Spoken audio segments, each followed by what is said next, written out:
Welcome to Play the Man Podcast, a podcast seeking to build sturdy men in a wobbly world.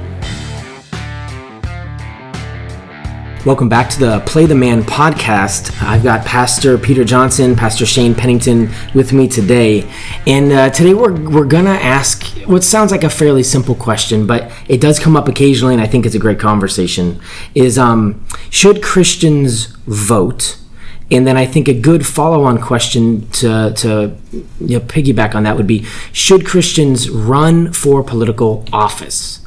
So, I don't know. There's plenty of blogs that have been written about this, but let's kind of start with what you guys want to define or get after first. Okay, I have to ask a question first. So when we say, should Christians vote, are we saying, is it okay for Christians to vote? Or Christians must vote, and it's not okay for Christians not to vote? Well, let's do, because I've heard it both ways. Let's do one then the other. Is it okay to vote? Yes. Is it okay to go to the movies? I hope so. Is it okay to, I don't know. I think it would be like almost anything we do in life, right? I mean, I mean, especially from our tradition of freedom of conscience. I mean, is it okay? Absolutely. Yeah. And the argument for it not being okay would be what? Your political interests can't be represented by someone else because political interests are our truth? Yeah. Like, what's the argument for it's not being okay? I don't even know. I'm not sure. I don't know if I've heard that argument before. I think I've heard two extremes. Extreme on one side of the camp and extreme on the other side of the camp. Yes, get involved. Yes. Basically, one extreme might be for it, is i.e. anything politically, we are advancing the gospel through politics, right? That would be one sort of extreme. The other would be, look, stay away from politics. We are only gospel centric. What goes on, God is sovereign. Don't worry about that. What happens. We suffer and we're the victims of what goes on, but in the end, God's in control, so don't get involved in anything secular. Right? That would be the other extreme. Mm-hmm.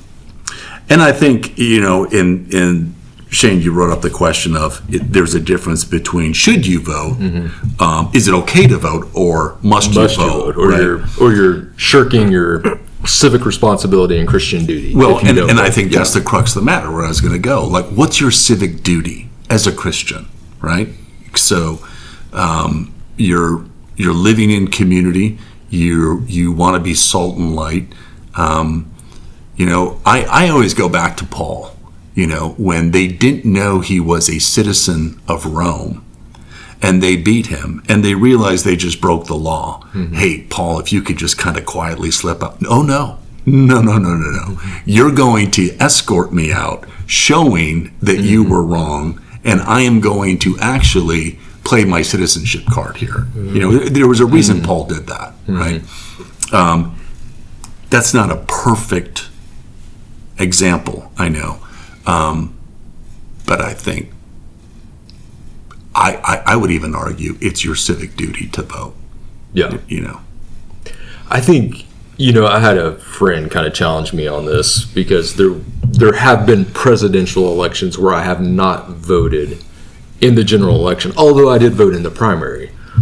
And my argument at the time to my friend was, in the primary, you typically get somebody you're really excited about. In the general election, not so much. A lot of times you're voting the lesser of two evils in that sense. But, my argument to my friend was, I do think there can be times where not voting is a sense exercising your voice as well. Like, it's like it's like a baseball player standing in a batter's box. Not swinging at something communicates something to the pitcher as well. Mm-hmm. And there's also a principle, if somebody throws something outside the zone and you swing at it, you're going to see a lot more pitches outside the zone. And so my argument was, I'm going to swing in the primaries, but if I get some wild pitches in the general election, I may not swing, but I'm going to probably write my local RNC or whatever, and tell them, hey, this is why I'm not voting, and I'm sitting this one out, and I think we need better candidates, and I think there can be a time where you don't vote and still be doing your civic duty. And I think you do have to be careful sometimes if you start throwing wild candidates out there and Christians continue to enthusiastically support those candidates. Don't be surprised if it gets crazier, Right. Yeah. Yeah, and I think that's a good point, but there's a distinction. That's not on the principle of voting as a Christian. Right. That's on who's available. Yeah, right. Exactly, yeah. But I could see a Christian who says, I just can't in good conscience vote for either one at this point, and I'm sitting this one out. And I think there are times maybe you can do that, know. And there have been times in recent years where I just didn't believe the candidate was going to do or be what they said they were going to be. And sometimes I've been, surprised and pleasantly surprised at how they actually turned out. So, yeah, I do think, and I think, excuse me, part of the problem or part of the challenge, I think, with voting for someone is that there's an inherent extension of trust to a candidate that you extend with a vote.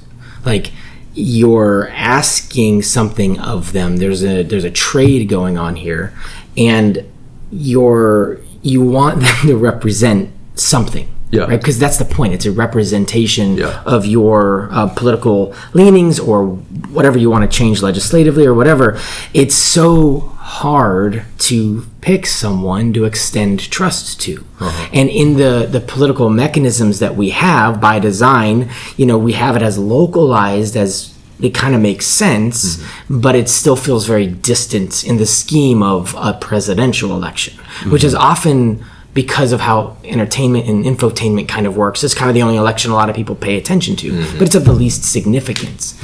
It's only at those more local ones where you feel like there's control in your depth of understanding or knowing a local candidate that you could trust. I've never seen someone on the television that I'm like, since Reagan, I can trust that person, right? They're extending warmth to me. They're giving me thoughtful commentary that I'm seeing unfold in front of me, right? Like, you have to build this trust, and a vote is an inherent trust. And so as a Christian, I think you want to give that trust, no matter whether it comes through the form of a vote or trade, right? Money to a company. But you want to know that it's well placed. Because I think that that's ethical. Right? It's part of the Christian ethos. And so when you have a candidate or many candidates where you have, I think this is more of a recent problem, but a lot of public challenges to their character, that's a tough one. I think back in the day, and I say that I mean 60s and before most likely, you had a lot of, once there is a public whiff of a problem, you had candidates from a character perspective start to step back or maybe demote themselves or remove themselves from situations, right? And I think that that's so much more honorable. And you can trust that because that person communicated back that they know they can't be trusted with your vote. But we see none of that anymore, right? When's the last time you saw a politician not deny and then not get crucified for telling the truth, right? Like, it's just not rewarded. And so I've always thought one of the hardest parts about should a Christian vote is simply looking at these, what are you able to trust questions now? Do I believe Christians should vote? And I think yes. I'm very a huge proponent of it, and mostly because of our political system, especially at its origin, was very wise, and there was depth to that wisdom. Like God blessed us in a way that we don't even fully ever understood, but we have these amazing things because of it.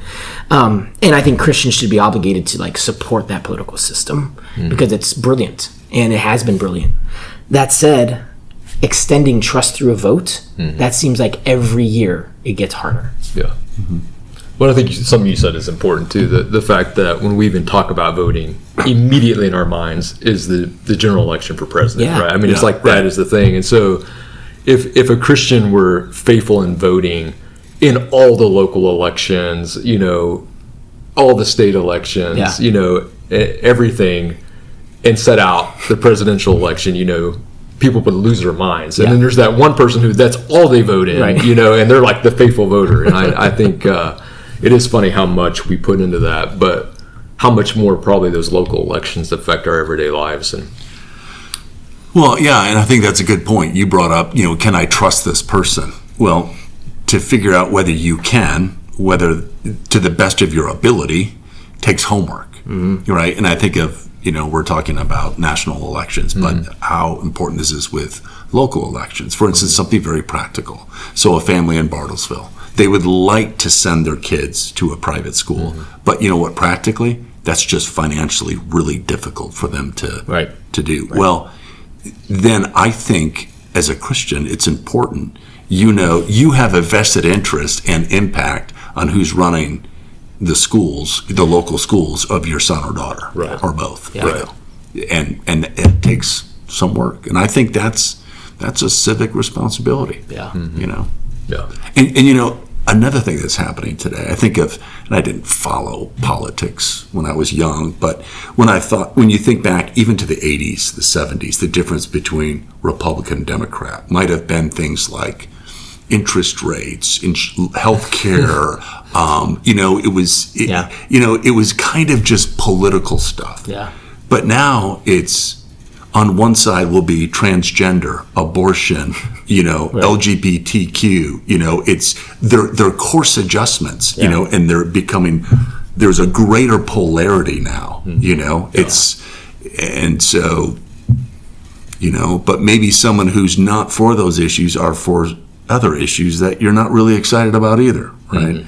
So by not voting, what are you possibly enabling nationwide? Right. Yeah. It is getting harder, I think, not to vote for those issues. You're having to maybe hold your nose more when you cast a vote, but you're also the stakes are so much higher because, like you said, it's not just who's going to raise interest rates or who may provide more jobs or whatever. It's who's actively trying to tear up the foundations, versus who might be trying to at least protect it at some level. Look what happened just now in Oklahoma. They're saying, I don't know the bill exactly, but it's like public school must include the Bible, right? So maybe that's on one side, and the other side is our public schools must have a monthly exposure to drag queen shows. Right. Well, what are your options? If the public school teaches Bible, it's not going to be done right. It's probably going to water it down. Well, having some form of scripture in the curriculum is better than drag queen shows. So you got to make those distinctions. Yeah.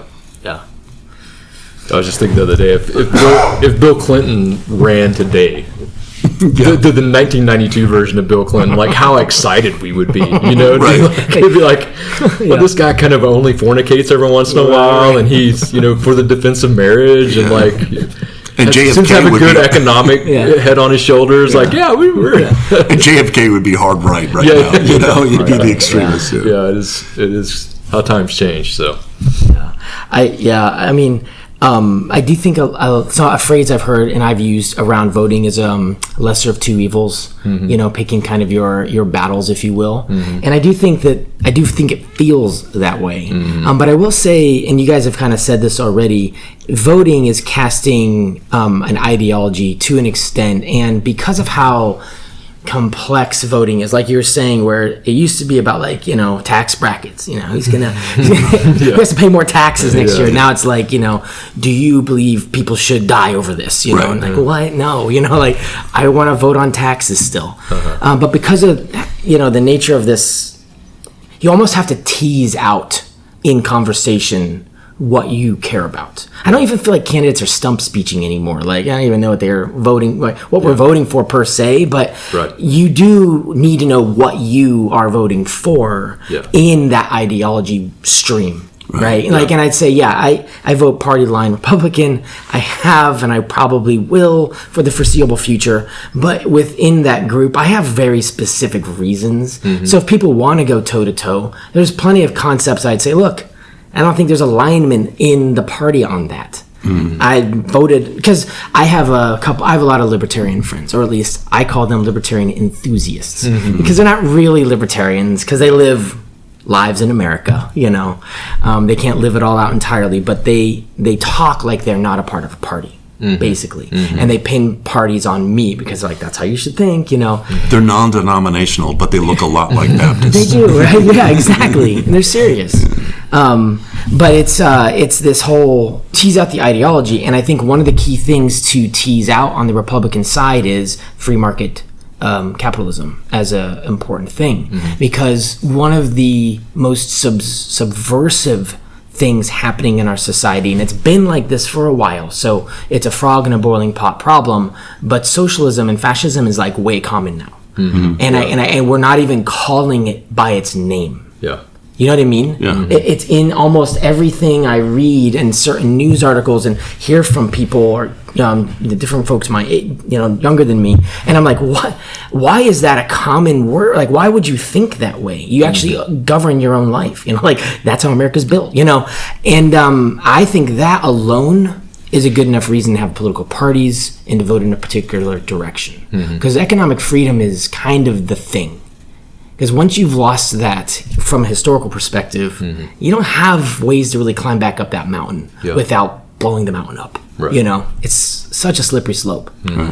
So It's the significance of the passage of time and being unburdened by what has been. That's good and timely. Like, what does that really mean? That might be just another example of a word salad. Yeah. But one thing I think what's important to think about in elections, local and national, is that we're not electing church leaders, right? And so there is something different there. Yeah. And I don't mean to compromise on issues of character, but what qualifies someone for being a church leader is going to be there's a distinction there. You're not going to get the same qualifications, right? Yeah. And so there will be a bit of compromise. I don't like that he's living with his girlfriend. I don't either. Yeah. But today that's not a big deal. Right. Culturally wide. Right. So, but what are the policies of this person? How close are those policies to something that we could see as godly issues? Yeah. Yeah. So we have to weigh those factors as well. Yeah, I agree. So let's go back to the question: should Christians vote? Right. So we've had a couple different answers here. I've had an answer. You've had an answer. I think this is a Christian liberty question, right? And the nature of governments and the way the Bible talks about them is kind of like, you guys can't play well together, so I'll give you a judge, and you can't figure that out, so I'll give you a king, and you can't figure that out, right? So I'll continue to rescue my people, right? Like the story of the Bible is we can't self-govern particularly well as a people, especially if we're not resting very closely to what God laid down for us. So political mechanisms, and I want to hear your guys' thoughts on this. I've always felt like they're a necessity born out of how well the local populace can be wise, how wise they can get to govern themselves in mass. Right, because I feel like just our own government and the evolution of how it changed from colonial America to today, it evolved over time for population purposes and border control and trade and all these complex factors. But at the beginning, it was solving a very simple problem, right? Localized freedom to do things and thrive, survive, and then eventually live well. So I think a lot of this has to do with how did God ask us to set up governments? And I feel like we ask God for governments, and He's like, if you want, but don't forget Babylon. Like we have a creator and purpose, right? So I don't know. I think that some of it harkens back to what's the design around political mechanisms.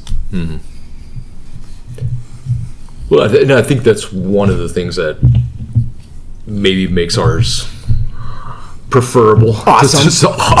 Just way awesome. America is that there was a healthy understanding of the depravity of man and a desire to implement checks and balances, and I think a robust biblical worldview went into trying to create the best possible scenario for human government.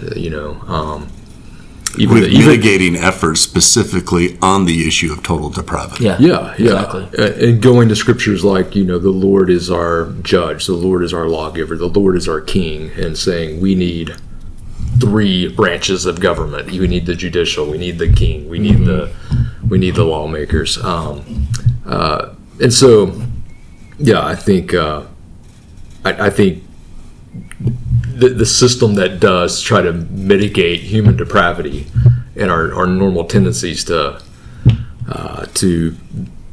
throw off God's law we tried to bake that into the system in a way that protected us, and I think the more we've monkeyed with that, the farther we've gotten away from that, the more problems we've seen. So yeah. And God instituted government. What type of government? I mean, that's His institution, right?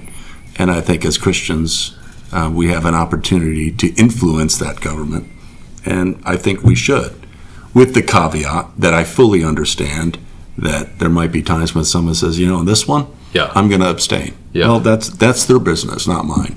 Yeah. I always think of if we can bring things more local, and you have the freedom to act in a local way to kind of control things. You see kind of time and time again when you have a localized group of people that are very interested in self-governing.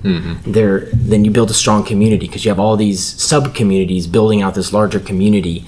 And I feel like you can still do a lot of that in counties. And there's some cities you can still do a lot of that in. And I think that Christians have an opportunity to always engage if the political mechanism allows it. Right? And so that's one of the positive things to our form of government, which is some form of government you cannot self-elect to engage within it, right? But ours, by design, encourages it. And if you, to what you said earlier, want to go get involved with how the school districts are going to get formed up and how they're going to get allocations of funds, you've got to go into the details and participate in that public service. But what a blessing to have the opportunity just to do that. Right? Because I think of, our folks in other countries that just don't have natural, or not even a natural rule, just any rule of law really to lean on. And it's tough to get anything done ever, for any reason, under any circumstance, under any scenario, unless you have money, and even that's temporary. So we actually live in a system where if Christians were by conviction not voting, there's so many of us that politicians would actually actively be running campaigns to try to get us to vote and to get our votes. That's true. I mean, that's true. That's how our system is. Like, we actually want people participating in the process, and are always going to be viewed as a voter bloc of some sort. And I think that's much to be preferred over what happens in other countries. So. Cool. Well, at the end of the day, this is a decision I think every Christian makes, but I think be convicted in the choice, right? Vote or not vote, or, when you're voting and participating. I think it just has to do with kind of where you're convicted around this.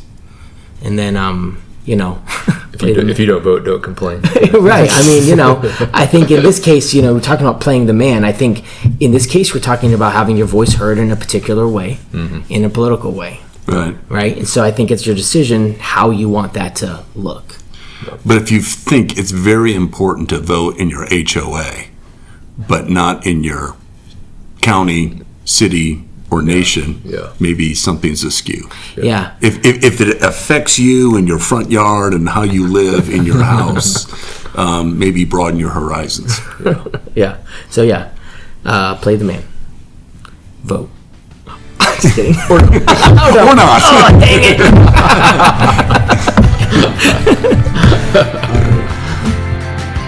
We hope you enjoyed this episode of Play the Man podcast. Stay sturdy, friends.